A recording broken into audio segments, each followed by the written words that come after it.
집합건물 해결사 멘토 전은진입니다. 반갑습니다, 여러분들. 자, 오늘은 여러분들 2021년 11월 1일자 판례 공보를 같이 우리가 살펴보도록 하겠습니다. 집합건물과 관련된 부분을 제가 중점적으로 말씀을 좀 드리겠습니다.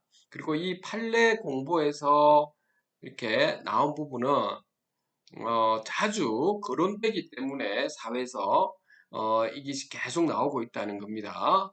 자, 전체 어떤 사건들이 있었는지를 살펴보고 집합 건물과 관련된 거는 어떤 사건이 있었는지 그걸 좀 보도록 하겠습니다.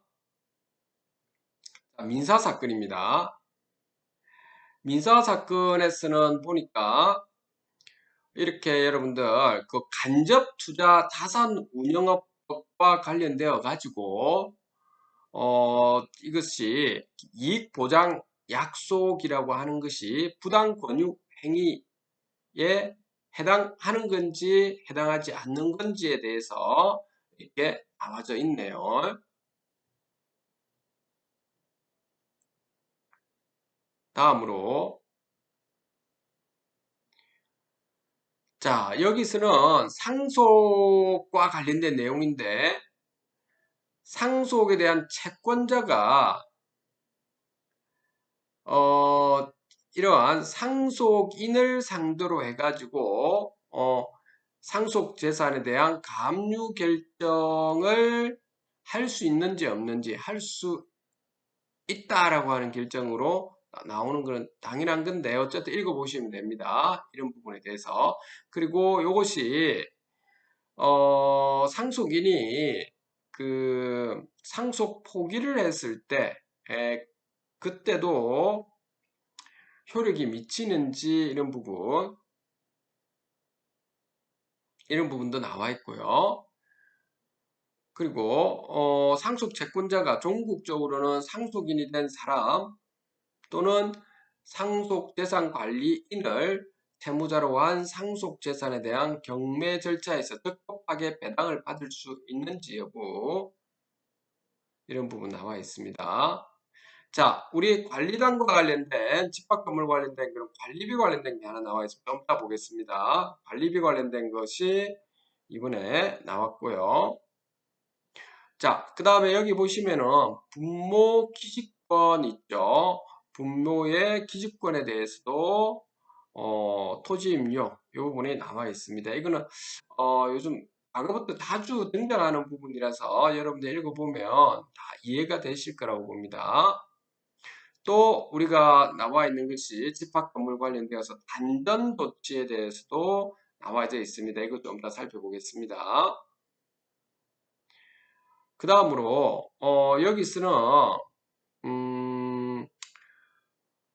그 건물 등에 대한 철거 있죠. 철거 부지를 가지고 있는 분이 건물을 가지고 있는 이 부동산에 대한 철거에 대해서 나와져 있습니다. 그런데 이것이 정려와 관련되어서 이렇게 복잡한 구조로 되어 있죠.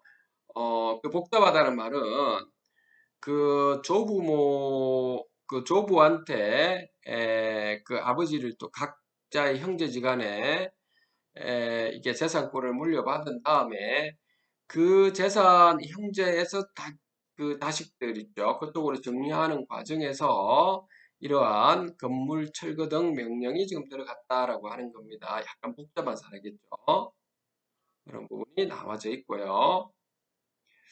그 다음 손해배상에서는 이런 사태는 벌어져서는 안 되는데 특히 우리 남성분들이 좀 조심하셔야 될 겁니다. 이 부분은 그 특정한 여성을 상대로 해가지고 직장 내 성희롱 부분이죠. 성적 불욕감 또는 혐오감을 느끼게 하는 부분에 대해서 있죠. 이런 부분에 대해서 손해배상 들어와 있습니다. 다음으로 보겠습니다. 일반행정입니다. 일반행정 부분에서는 자, 교육청에서 해야 될 일과 지방교육 교육청과 그 다음에 여기는 전라북도 의회 에서 해야 될 일이 각자가 견제와 균형으로 분리되어 있다는 거죠. 그렇기 때문에 이 분리 사항에 대해서 있죠. 음, 그 교육청에서도 너무 간섭을 해서는 안 되고, 이 의회에서 해야 될 일에 대해서 또 마찬가지 교육청이 해야 될 일을 또 의회에서 너무 간섭을 해서도 안 된다는 겁니다. 물론 거기에 대해서는 적절한 있죠. 제한을 하는 것까지는 좋지만은 부당하게 침해를 해서는 안 되는 거죠. 권한이 있는 사이에 결국 집행력이 있기 때문에 그 부분에 대해서 여기 좀 나와져 있습니다. 자, 조세 부분입니다. 조세 부분에서는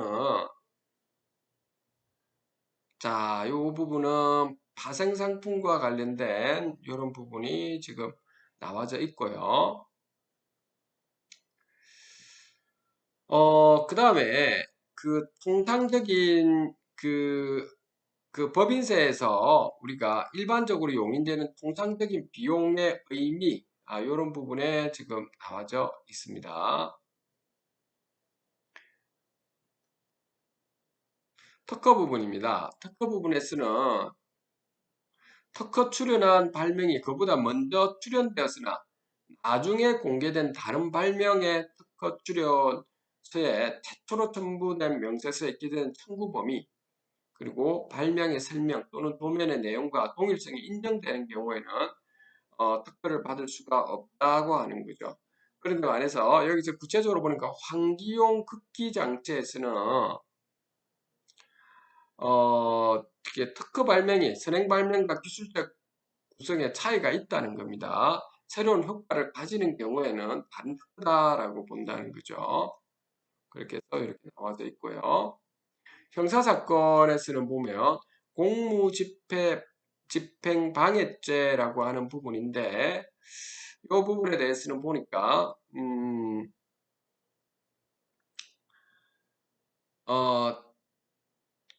특히 여기 보면 그 공무집행방해죄에서 있죠. 이게 쟁의행위가 업무방해죄에 해당한다는 점을 알면서 제3자가 쟁의행위의 실행을 용이하게 한 경우에 업무방해죄가 성립할 수 있는지라고 하는 것은 적극적이죠. 이거 노동쟁의가 이게 일어날 때 이런 부분은 노동자 여러분들은 좀 조심해서 보셔야 된다라고 하는 겁니다.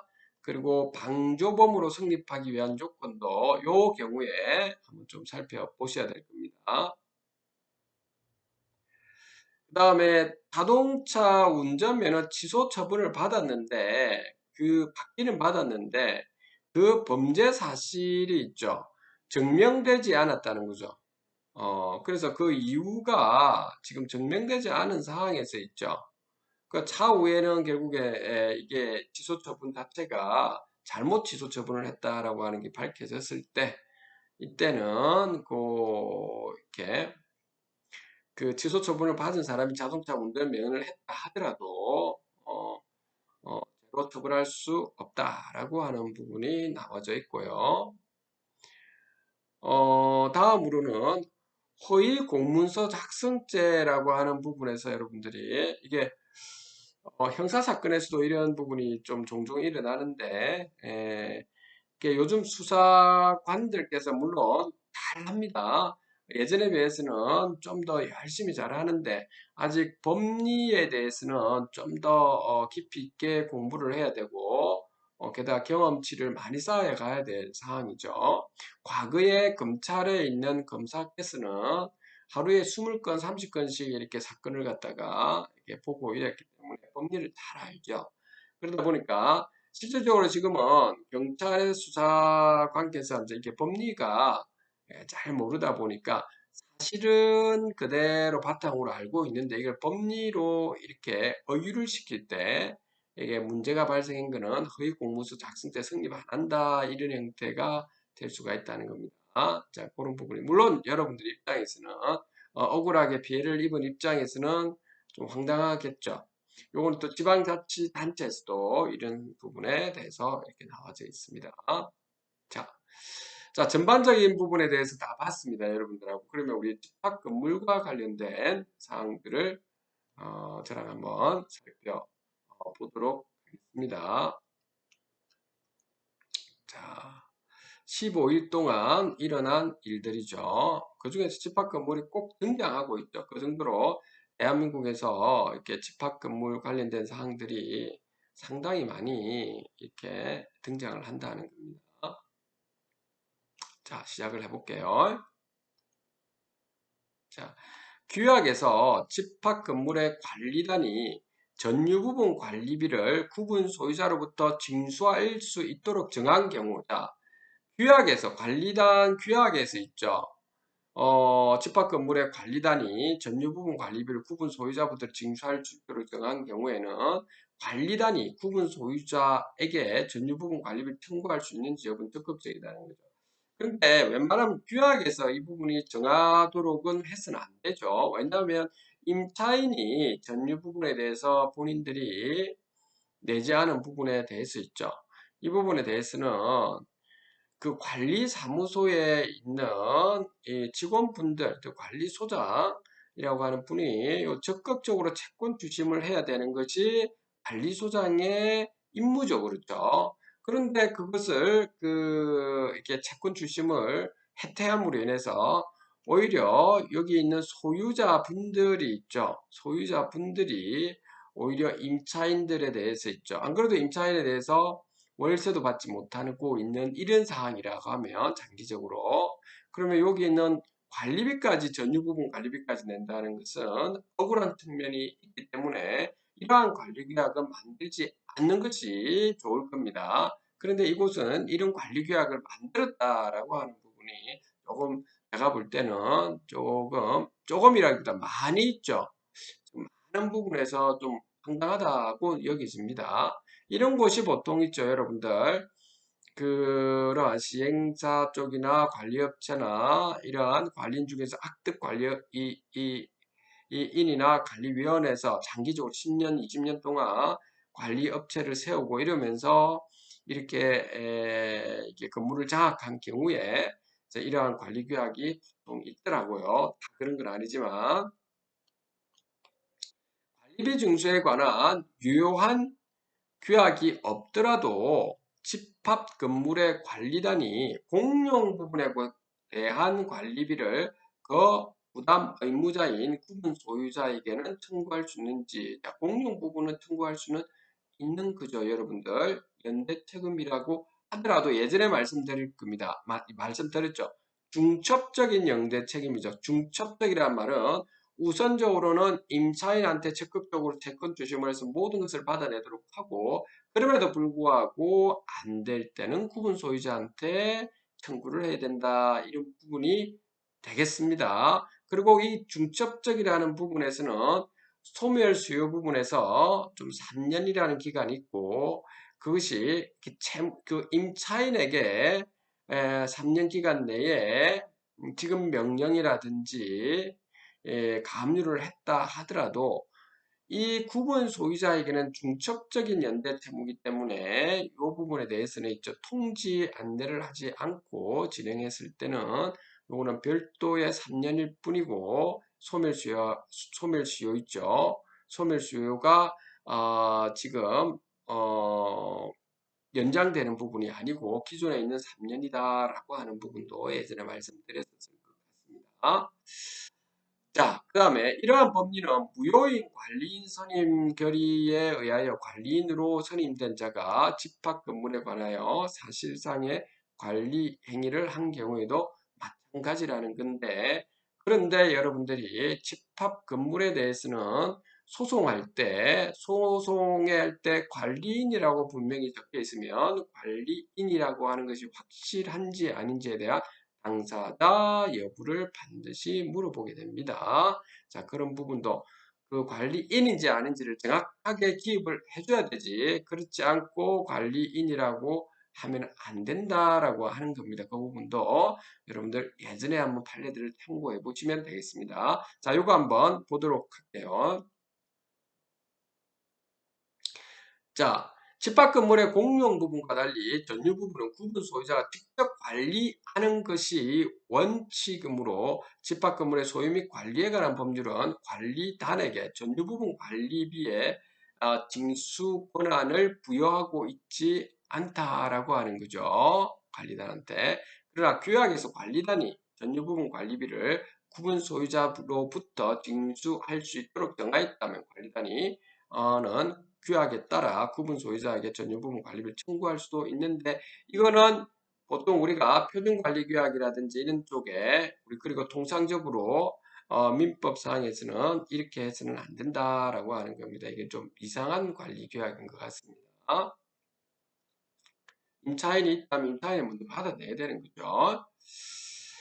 자, 그 두 번째 여러분들 보면 요 부분은 집합건물의 소유 및 관리에 관한 법률 제17조는 각 공유자는 규약에 달리 정한 바가 없으면 그 지분의 비율에 따라 다시 그 지분의 비율입니다. 이거 전유면적의 지분의 비율이라고 보시면 되겠습니다. 지분의 비율에 따라 공용 부분의 관리 비용과 그밖에 의무를 부담한다라고 정하고 구집합 건물의 소유 및 관리에 관한 법률 제25조 제1항은 관리인은 공용 부분의 보존, 관리 및 변경을 위한 행위와 관리단의 사무의 집행을 위한 분담 금액 및 비용을 각 구분 소유자에게 청구, 수령하는 행위 및 그 검언을 관리하는 행위를 할 권한과 의무를 가진다라고 정하고 있지만 여러분들 누가 하는 거죠? 이 관리소장님이 하시는 거지 관리인께서는 하는 것은 아니죠. 감시 감독을 하는 거라고 보시면 되겠습니다. 그래서 제가 말씀드렸다시피 앞으로 미래에는 고쳐야 된다는 겁니다. 집합건물법이.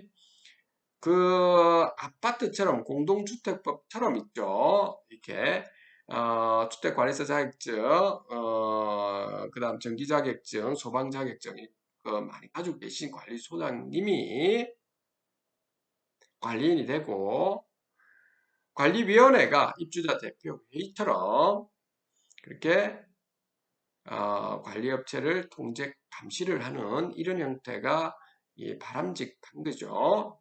자. 그렇게 여기는 되어져 있고요. 그 다음에 이에 의하면 집합건물법상 관리단은 관리비 징수에 관한 유한 규약이 있으면 그에 따라서 유한 규약이 없더라도 구집합건물법 제25조 제1항에 따라서 적어도 공용 부분에 대한 관리비에 대하여는 이를 그 부담 의무자인 구분 소유자에 대해서 청구할 수가 있다라고 하는 것이죠. 자, 이렇다 하더라도 있죠. 이게 공용 부분에 해당하지 않고 있죠. 특정한 광고 수익이라든지 이런 부분은 청구할 수가 없는 거죠. 이런 부분을 잘 따져야 되고, 그리고 관리비가 적정한지 적정하지 않은 부분도 구체적으로 따지보고 들어가야 되는 거죠. 관리비 소송이 들어갔을 때는 그런 부분 참고해 주셔야 되고요. 자, 그 다음에 마지막으로 여기 보면 집합 건물의 관리단 등 관리 주체가 안전 조치를 하기 위한 요건을 해놨습니다. 제가 예전에도 말씀드렸는데 안전 조치는 여러분 최악의 상황이기 때문에 웬만하면 안전 조치를 하지 마시라고 했습니다.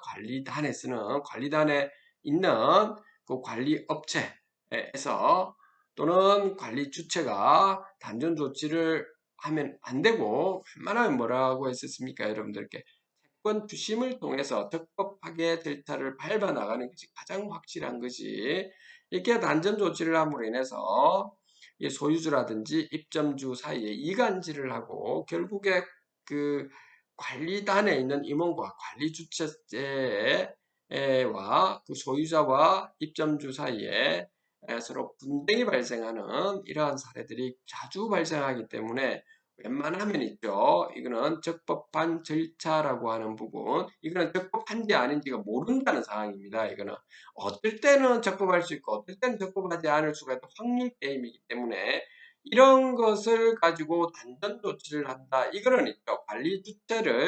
관리 주체에 있는 사람들이 문제가 있다는 겁니다. 확률 게임을 하면 안 되는 겁니다. 관리 주체는. 자, 그 점을 명심하셔야 됩니다. 그리고 단전 조치에 관하여 법령이라든지 규약에 근거가 없거나 규약이 무효로 밝혀졌다고 하더라도 단전 조치에 위법하지 않은 경우도 있긴 하지만 위법한 경우도 또 있다는 겁니다. 그렇기 때문에 이렇게 하지 마시라는 겁니다. 있기는 하겠지만 있기 때문에 어떤 경우는 단전은 가능하기 때문에 그럼 난 단전하겠다 이렇게 하시지는 마시라는 겁니다. 제 말씀은 확률로 들어가서는 안 됩니다. 여러분들이 건물 보존 관리를 어떻게 확률적으로 여러분들이 함으로 인해서 나중에 그러한 이렇게 손해배상이 발생했을 때 관리단 전체에 피해가 발생한다는 겁니다. 어떤 특정한 관리 주체에 있는 사람이 무모하게 단전 조치를 함으로 인해서 그래서 그렇게 되도록 하지 마시라는 것을 꼭 제가 당부드리는 겁니다. 자, 집합 건물의 관리단 등 관리 주체가 단전 조치를 하기 위해서는 법령이나 규약 등의 근거가 있어야 하고 단전 조치의 경위라든지 동기와 목적, 수단과 방법, 입주자가 있게 된 피해의 정도 등 여러 사정을 종합하여 차의 통념상 허용될 만한 정도의 상당성이 있어야 된다. 이렇게 해놨죠. 그러니까 이게 경위, 동기, 목적, 수단, 방법, 입주자 있게 된 피해 정도 이게 전부 다 뭐죠? 그리고라고 하는 겁니다. 다 만족해야 된다는 겁니다. 동시에 다 참여해야 된다. 그래야만 있죠. 어떨 때는 가능할 수 있기 때문에 하나라도 부정이 되면 여러분들이 오늘 형사처벌을 당한다 이런 뜻이 되겠습니다. 단전 조치에 관하여 법령이나 규약 등의 근거가 없거나 규약이 무효로 밝혀진 경우 단전 조치는 원칙적으로 위법하다는 겁니다. 대부분은 위법하다. 라고 일반적으로 위법하다라고 보는 겁니다. 보편적이 아니고 일반적으로 위법하다라고 보는 겁니다. 아시겠죠? 100%. 다만 관리주체나 구분 소유자 등이 규약을 유효한 것으로 믿고 규약에 따라 집합 건물을 관리하였는지 그럼 어떤 근거가 있었겠죠. 근데 믿고 했다는 이 부분도 있죠. 이것도 이게 법적은 과거에 근거가 있고 이렇게 했다는 겁니다. 그런데 그 근거 없이 그냥 믿었다 하는 것은 관리규약을 부정한다는 겁니다. 단전 조치를 하지 않으면 집합 건물의 존립과 운영이 심각한 지장을 초래하는지 이것도 심각한 지장, 심각한. 그 다음에 국은 소유자 등을 보호할 가치가 있는지 등을 종합해서 허용될 만한 정도의 상당성을 인정할 만한 특별한 사정이 있는 경우에 단전 조치는 위법하지 않다. 그렇기 때문에 단전 조치는 일반적으로 위법하다라고 보셔야 되겠습니다. 오늘 그래서 집합 건물과 관련돼서 우리가 오늘 두 건을 보았습니다. 관리비와 두 번째로는 단전 조치에 대해서 들어봤었습니다. 나머지 여러분들 부분에 대해서는 제가 한번 전체적인 스키마를 했기 때문에 여러분 관심 있는 분들은 꼭 판례 공부해서 전반적으로 민, 형사, 조세, 행정 부분을 꼭 한번 여러분들이 보아주시면 많은 도움이 되실 거라고 봅니다. 오늘 여기까지 하도록 하겠습니다. 집합 건물 해결사는 또 전진이었습니다. 감사합니다.